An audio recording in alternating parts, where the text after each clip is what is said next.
Welcome to Penrose Learning, where we make understanding easy.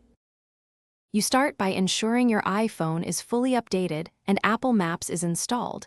This prevents missing options later. Once done, sign into iCloud so Maps can sync preferences.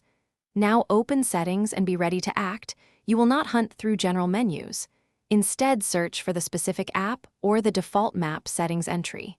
This immediate route gets you into the right screen fast because only app-level or Siri shortcuts change routing behavior reliably on modern iOS.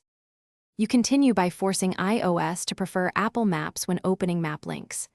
Tap a directions link in Mail or Safari. When the Open with prompt appears, choose Apple Maps. Make sure to select Always if that option shows. It trains iOS. If iOS doesn't offer Always, create a simple Siri shortcut that opens map URLs in Apple Maps and use the shortcut consistently. This works because iOS learns your choice from link handling and repeated shortcut use, nudging the system toward a persistent default. You finish by validating the change. Tap several map links from different apps to ensure Apple Maps opens by default. If behavior reverts, uninstall and reinstall the app that supplies the links, then repeat your open with choice to reset preferences.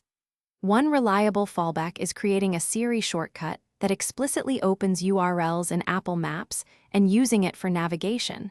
This forces consistent behavior.